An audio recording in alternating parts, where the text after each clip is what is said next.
7 of Beyond the Standard, a PCA-NJ Kids TA Center podcast. I'm your host, Maria Hagan, and today we're diving into an incredibly important topic, family communication strategies and family engagement. From traditional flyers to interactive apps, we're exploring how early childhood programs can build meaningful connections with the families they serve, which in turn can build strong school communities with high levels of family engagement. For this episode, I had the privilege of interviewing two special guests, Elizabeth Ewert, the Community and Parent Involvement Specialist from Lacey Township School District in Ocean County, and Elizabeth Menzel, who is a teacher in the same district, who also happens to be my son's teacher. When I was planning this podcast episode, I immediately thought of interviewing members of the district where I am a parent, because I have always admired the level of communication the district strives for and the amazing level of family attendance at events. I decided to take the opportunity to find out what the district does at a classroom level and at an overall program level to create those open lines of communication. Doing these two interviews gave me great insight into what Lacey School District does to keep open lines of communication with families and how other programs, whether they are small independent centers or large multi-school districts, can achieve high levels of parent engagement. I began this conversation with Ms. Elizabeth Menzel, my son's preschool teacher. As a parent in Miss Menzel's class, I have always admired how approachable she is. I know that if there is ever any reason for me to reach out to her, big or small, she is an email, app message, or phone call away. Miss Menzel shared her strategies for parent communication and shared that she likes to send out a survey for her families at the beginning of the school year to find out what kind of communication mode they prefer. This is what she had to say.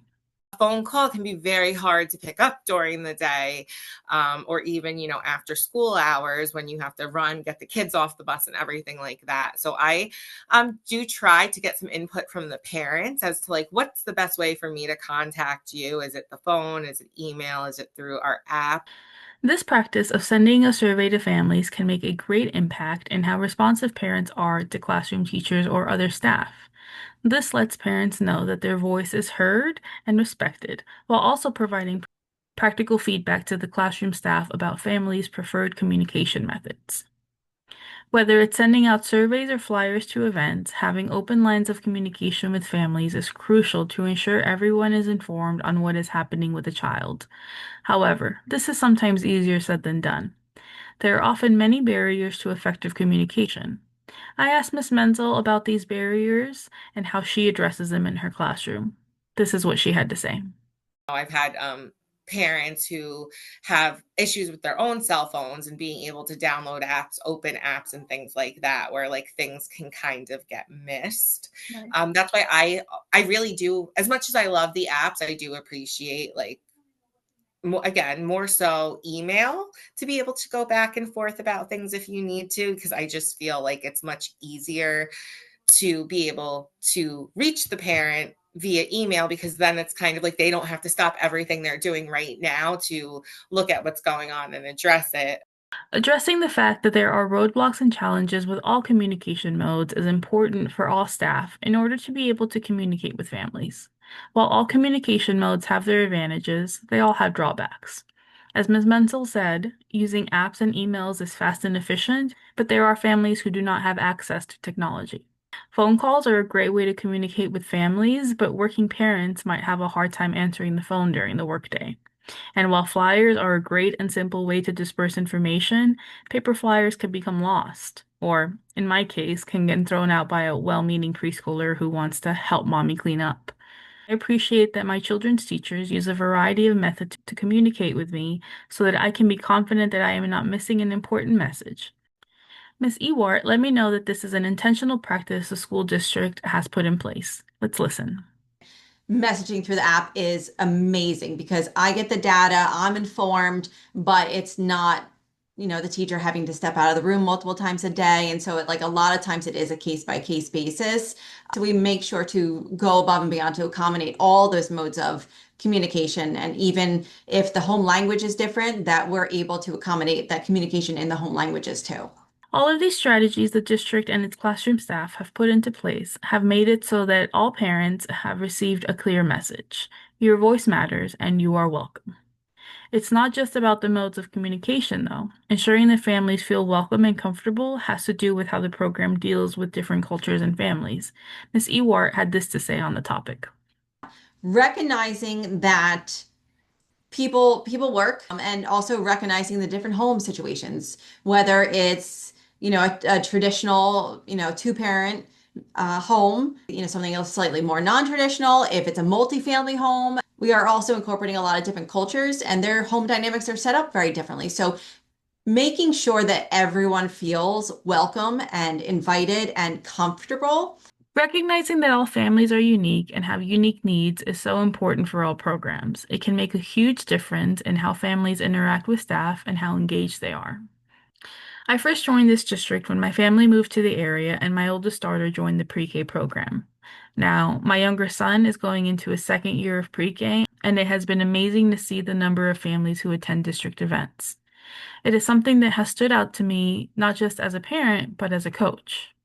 In her primary goal as community and parent involvement specialist, Ms. Ewart is head of planning these events and ensuring that families in the district feel welcome and included.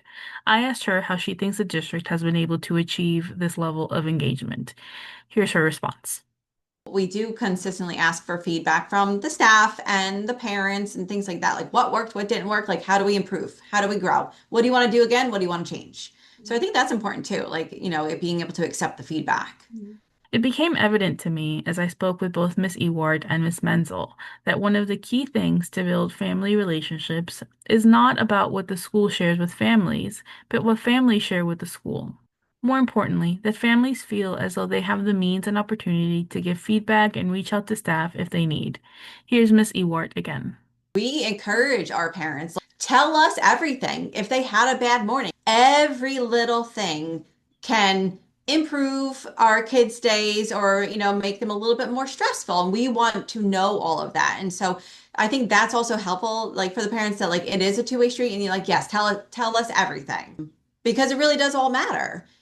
While these interactions with families may seem small, to the families and to those children, they can have a tremendous impact on how comfortable they are in the program and with that teacher. Miss Ewart went on to explain why their relationship is so important. I think the first thing is really remembering that these are the littlest learners, and there is a significant chance that this is the first time they're being away from mom and dad and families. So for us, it's very, very important that to build relationships and just, letting the parents know that not only are their little learners safe and taken care of, but they're learning, they're growing. Miss Menzel shared similar reflections. Opening the lines of communication very early on and trying to make the parents feel comfortable, whether it's in the classroom, if it's maybe even a little bit more support at home, if they see their child's struggling at home and working together. I just think open lines of communication to really be able to be like, partners in education for the children. The teachers in this district and their administration's thoughtful and intentional approaches to communication and engagement are a reminder that behind every message, event, or interaction is a powerful opportunity to build trust, to support families, and to strengthen the bridge between home and school. Whether it's choosing the right method of communication, acknowledging the diverse needs of families, or creating welcoming environments through inclusive events, one thing is clear. Meaningful family engagement doesn't happen by accident. It's the result of careful planning, open-mindedness, and a deep respect for the role families play in a child's educational journey. As a TAS and a coach, I can acknowledge and appreciate the level of commitment the Lacey School District puts into ensuring all families feel welcome and that there are open lines of communication between staff and families. As a parent, I appreciate the efforts that the program has made to help my family and other families like mine to feel welcome, involved, and valued. Programs of any size and structure can take something from the Lacey Township model. It starts with asking questions, listening deeply, and being willing to grow based on the needs of the families they serve. Thank you again to my wonderful guests for joining me in this episode of Beyond the Standard, and thanks to our listeners for tuning in. I hope today's episode gave you some fresh ideas, tools, and inspiration to take back to your own centers. Until next time, this is Maria Hagan, reminding you to keep the conversation going, to keep families in the center, and to keep growing.